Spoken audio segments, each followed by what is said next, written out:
Greetings, Arts Beatniks. It's the KC Arts Beat Report. I'm Patrick Neas. Thanks for joining me today. I'm recording this, by the way, the day after we've had a really nice snow in Kansas City. And looking outside my window, I see the evergreen bush covered with snow. It looks so Christmassy out there. And we're going to be talking about Christmas on today's episode. Uh, Candlelight, Carols, and Cathedral with William Baker Festival Singers. It's an annual tradition that just makes Christmas. And we're going to be talking to Dr. Baker here in just a second. But first, I'd like to ask you to please like this video, subscribe to us on YouTube, subscribe to us on Substack, and follow us on Facebook. And if you know somebody who loves choral music or Christmas, you might want to share this video with them as well. But right now, it's time to say hello to our good friend, William Baker. Hello, Bill. Hi, Patrick. It is wonderful to be with you, and Christmas is here. I'm looking out the window of the Choral Foundation Center in Roland Park, and there is snow everywhere. We went to bed Sunday night in Kansas City, and by mid-afternoon yesterday, we were in Narnia. Yes, yes, indeed. Absolutely. Well, you have this wonderful tradition called Candlelight Carols and Cathedral. Do you have any idea how many years you've been doing this? This is year number 28. Wow, that's awesome. And kind of give us an idea what this is all about. We say that Candlelight Carols and Cathedral, it celebrates the beauty and wonder of Christmas. Some years ago, I was asked by you, I think, actually in an interview to try to define what was different about Candlelight Carols and Cathedral. And the phrase that I came up with then, and I think still applies, is that Candlelight Carols and Cathedral is the alternative to alternative Christmas celebrations. You know, in the music world, the choral world, we're always looking for something different, some shiny new object, some innovation, a different twist on tradition, or maybe moving beyond tradition. And there's a validity to that. I'm not being critical of that. But when it comes to Christmas, Christmas is one of those anchor seasonal celebrations that holds the heart. And I think there is a place for candles and processions and for singing the carols with the words that we grew up with, in elegance and beauty and tradition. So Candlelight Carols and Cathedral is designed almost like a Lessons in Carols concert or Lessons in Carols service, with an organ voluntary and an introit and processions and carols and readings from scripture in traditional King James language, and that are punctuated by choral works. Some of the choral works are new, especially this year as we're celebrating the music of our own composer in residence. But many of the choral works, and certainly the carols, are going to be very, very traditional, things that we have loved since childhood, and things that give us anchors emotionally and spiritually. Wonderful. And you always do these concerts at Kansas City's two wonderful cathedrals, right? That is true. Usually our Friday concert is at the Cathedral of the Immaculate Conception, the Gold Dome, and our Sunday concert is at Grace and Holy Trinity Cathedral, the Episcopal Cathedral. And I think it's good to celebrate both of those magnificent spaces for worship and contemplation and meditation and music. And especially when they're illuminated by candles. Yes, and they are so beautiful. And they've started doing some, the way that they do the lights at Grace and Holy Trinity with these new LED lights that have such brilliant colors. Just walking across the campus of that cathedral puts you in the holiday spirit. And of course, the Gold Dome, Cathedral of the Immaculate Conception, has had some renovations in the last couple of years. And that building is equally magnificent. Now, before we start getting into these concerts in more detail, I want to tell people that the concert at Grace and Holy Trinity this year is going to be at 2 p.m. on December 14th, and then at the Cathedral of the Immaculate Conception at 7:30 p.m. on December 19th. That's a Friday, I believe, isn't it, Bill? Yes, that is correct. Now, if you want tickets, go to festivalsingers.org. That link will also be in the description to this video. But festivalsingers.org is where you go to get your tickets. And I know based on years past, Bill, this is one of your most popular concerts, and tickets go pretty fast, don't they? It certainly has been. And I think you can get to the ticket link a little bit quicker by doing festivalsingers.org/concerts. And that'll take you right to the concert page. But Candlelight Carols in Cathedral has been very popular over the years. There have been years where we had to put guards on the patron seats to keep people from stealing them. So Keeping with the holiday spirit, yes. that's right there in the holiday spirit. I'm going to have my seat. Right, yes. Well, that's wonderful. And it's for good reason. You put on such a terrific show. I know when you and I talk personally, you often share your own faith.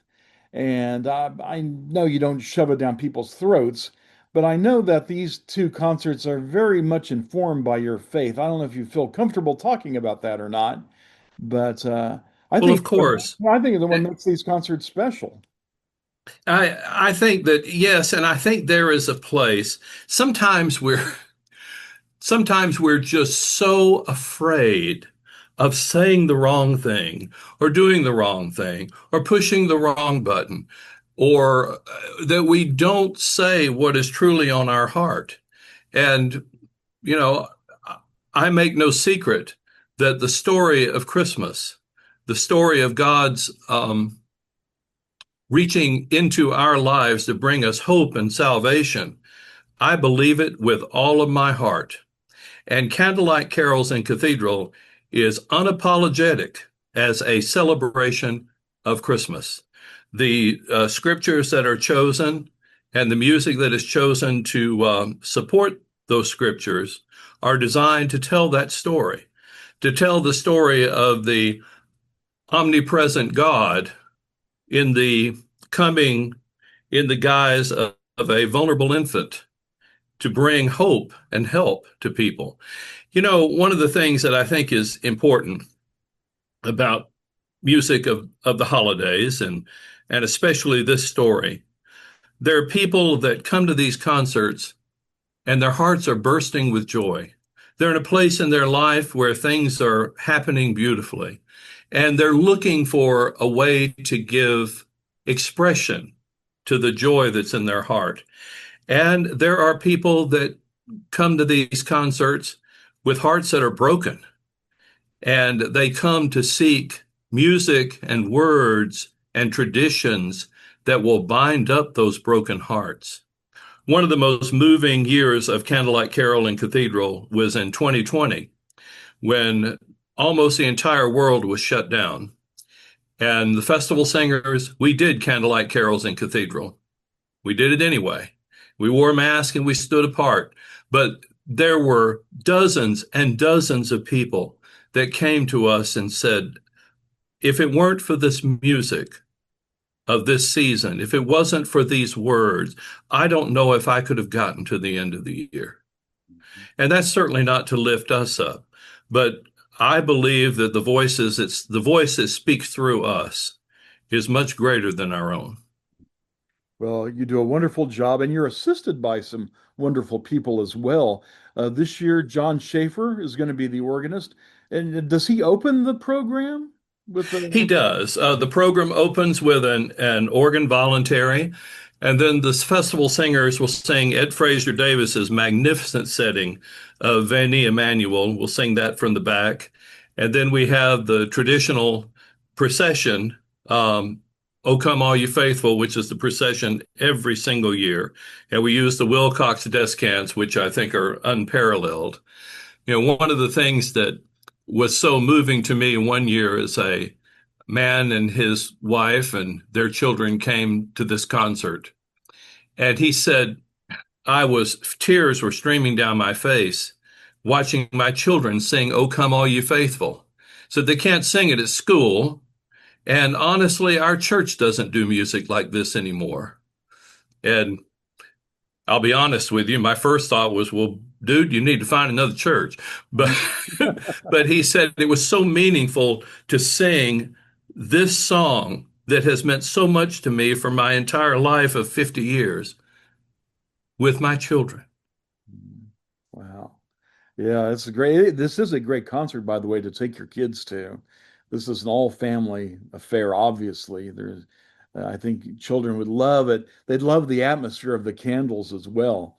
Um, Now, you mentioned Ed Frazier Davis. Wasn't he a past composer in residence for you?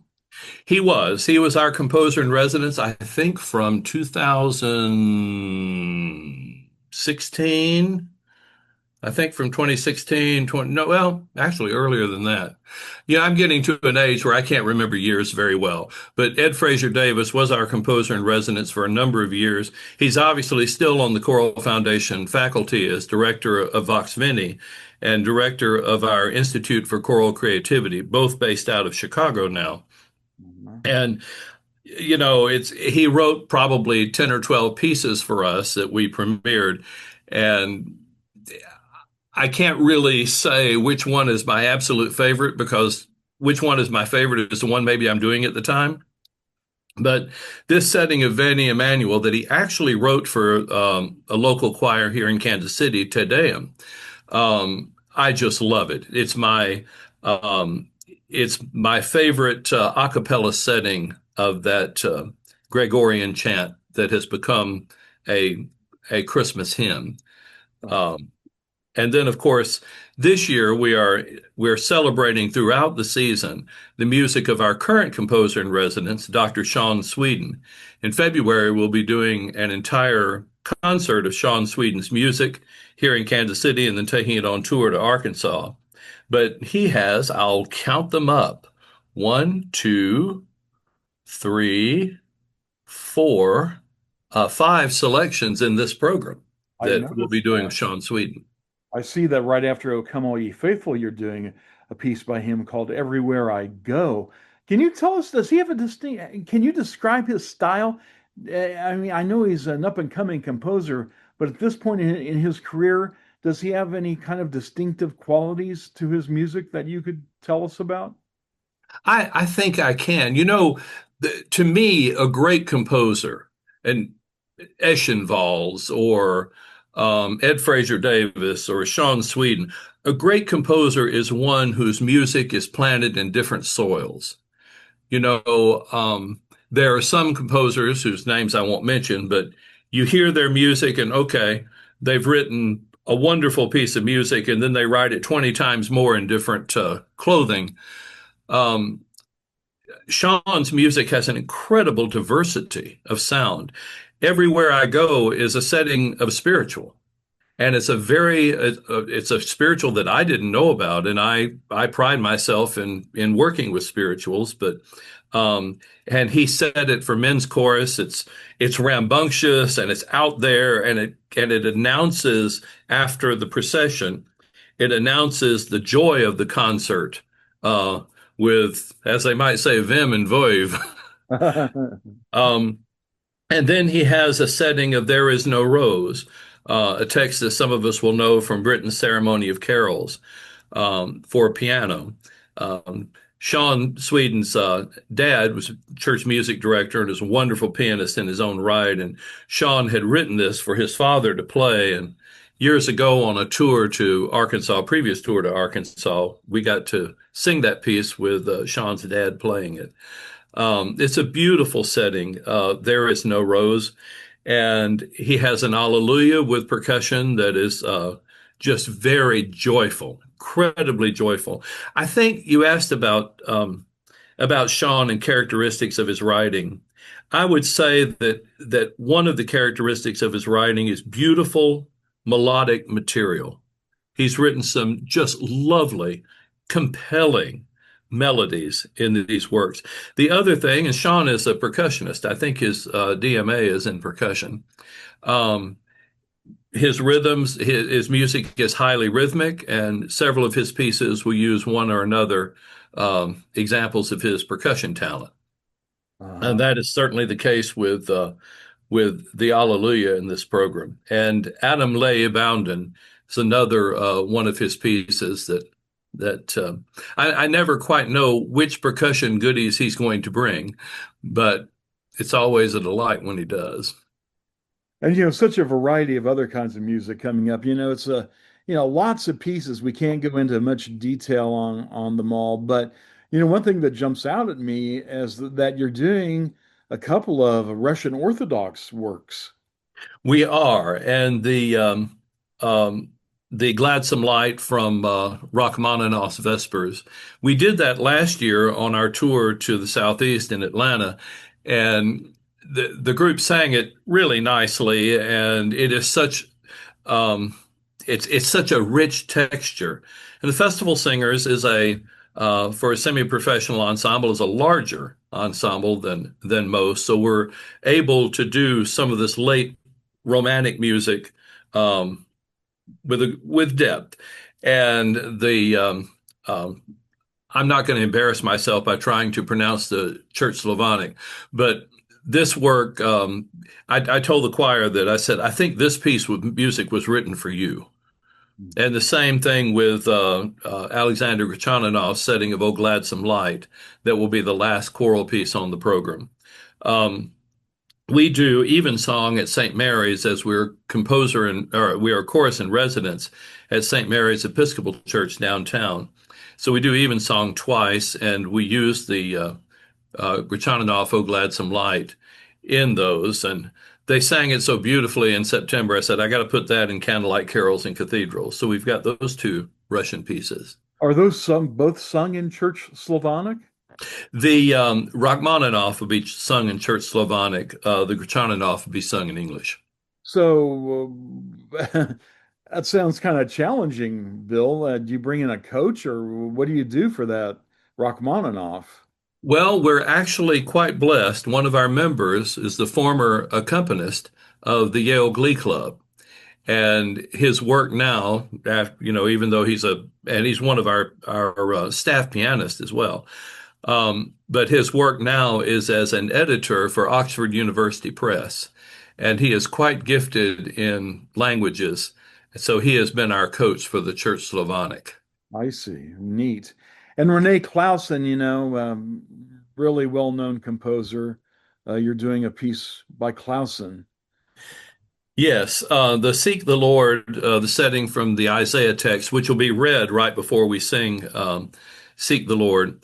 Clausen is, I think, one of the great composers of the Lutheran College era, along with Kenneth Jennings and several others in that genre. I've always loved this piece, the setting of Seek the Lord that he may be found, call upon him while he is near, which is an anticipatory thing for the coming of Christ. We are doing one of his other pieces, and of course, I would I can't remember the title of it, but it's uh, he has a very distinct style of writing um, that has a richness and a forward motion in this seek the Lord that he may be found. And it fits very well with the festival singers. You're also giving Christine Freeman an opportunity to take the baton. Tell us about Christine. Christine has been our associate music director since 2011. And Christine, like Dr. Jamia Sale, our executive associate, and many other faculty members of the Choral Foundation, began with us as a student intern. Our student intern program has graduated 40 young conductors that are all over the country, leading in university and school and church and professional choral worlds, and Christine is one of them. Christine is a exceptional conductor. In fact, I've said many times that if something were to happen to me, this group would not miss a beat. If I were to get hit by the bus, the festival singers would be just fine. And but I try to make sure I don't stay on the street if Jamia or Christine are seen driving a bus. So Christine conducted the Bruckner Virga Jesse, which is another one of those pieces that is, I think, it's got festival singers written all over it because of the richness. Um, it was in our November concerts, and she interpreted it so beautifully, sweeping dynamics and richness. And she did such an amazing job with it that I said, you've got to do that in Candlelight Carols and Cathedrals. So we added it to that part of the program. Another composer that I think you guys do really well is Ralph Vaughan Williams, and you're doing a work by him that is not that well known. Um, that Gloria.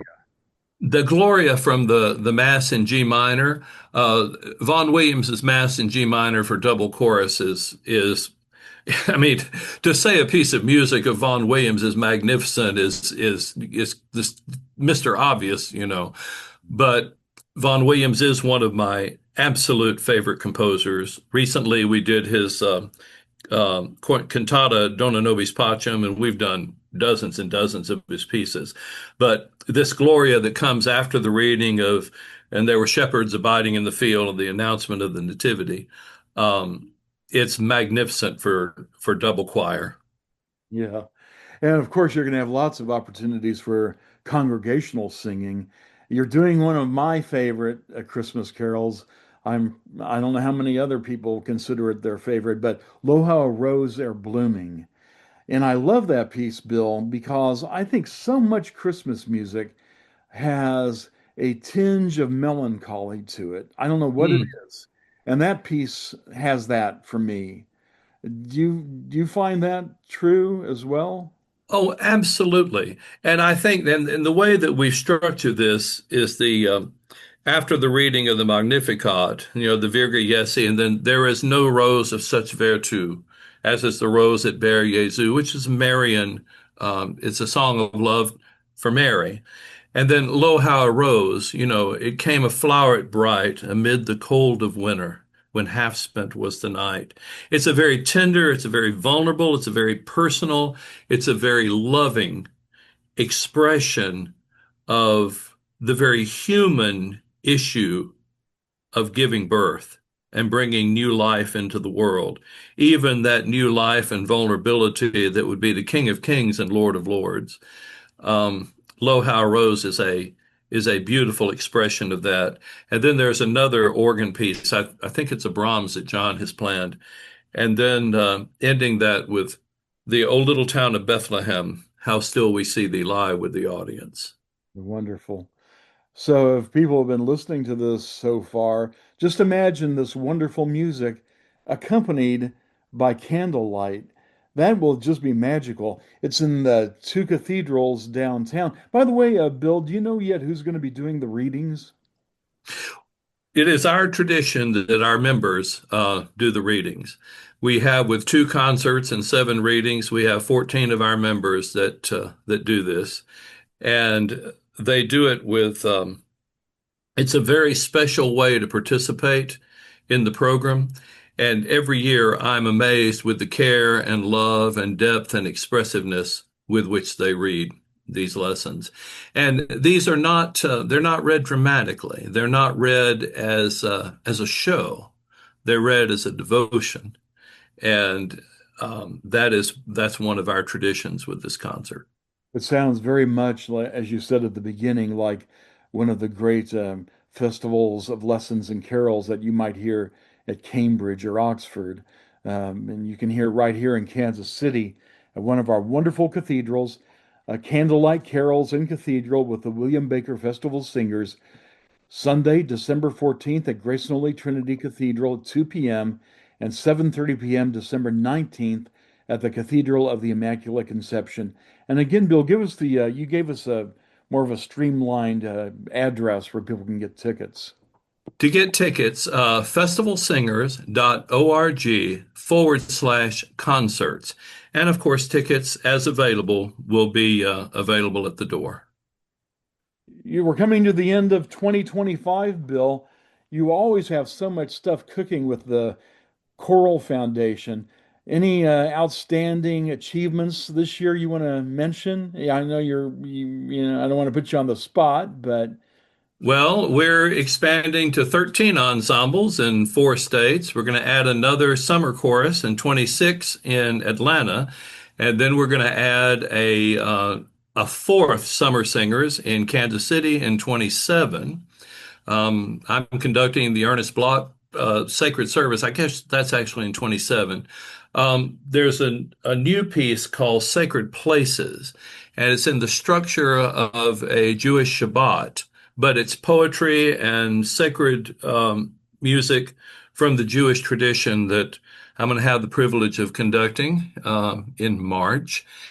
And then we're doing with the festival singers, the Babcock Memorial Concert is going to be music for organ, brass, and choir, featuring Zoltan Kodai's Laudes Organi on the 13th century poem in praise of the organ, and Norman Della Gioio's To Saint Cecilia, which I conducted in my graduate recital over 40 years ago, and the John Rutter Gloria, which has been described as a candy piece, but boy, is that good tasting candy. Yes. Um, and Richard Dirksen, who was the organist choir master at the National Cathedral, did a setting of a text of Christ Our Passover for brass and organ. It's very rarely done because it's frankly so stinking hard. We're going to do that in the program, and Sean is writing a piece for that concert. So we're going to get back from our tour of Arkansas at the end of February and jump right into this organ, brass, and choir concert, and then turn the page again in May to perform even more a cappella music. Well, what I love about the William Baker Festival Singers is you're so rooted in tradition, but that in no way means that you aren't always innovating. And just the list of pieces you mentioned right there, so many of them I'm not unfamiliar with. It's great the way you mix the familiar and the beloved with these newer works like the Kodai. Sounds really fascinating to me. Just terrific. It's a great piece. I have enjoyed it for many years. Kadai wrote this piece in praise of the organ for a significant anniversary, and I can't remember which one, commissioned by the Atlanta AGO, the Atlanta American Guild of Organists chapter. And I had the privilege of performing it for an anniversary of that anniversary in a conference by the Atlanta AGO chapter at the wonderful Grace Church in Atlanta with 110 ranked chants, and we're going to do it at St. Mary's with the renovated organ there, which is a beautifully voiced instrument to that room. It really came out nicely when they did the renovation of that instrument, and so it's going to be a very fun concert. Yeah. So when you go get your tickets to Candlelight Carols and Cathedral at festivalsingers.org/concerts, bookmark that website and check in every once in a while, see what William Baker's got cooking because he's always got something cooking. So it's always a pleasure to hear about it too. Bill, thank you so much. What a great way to spend the day after a snowstorm in Kansas City talking about Christmas music with you. Well, thank you, Patrick. Thank you not only for the support and love that you have given us over so many years, but for your creativity, your expertise, your advocacy, and the joy that you bring to classical music in Kansas City for many years, my friend. Well, thank you, Bill. I'm glad I have that on tape now. So I appreciate that. Again, please like this video, subscribe to us on YouTube, subscribe to our Substack, follow us on Facebook. You can find us all over the place. I hope you do. Until next time, for the KC Arts Beat Report, I'm Patrick Neas.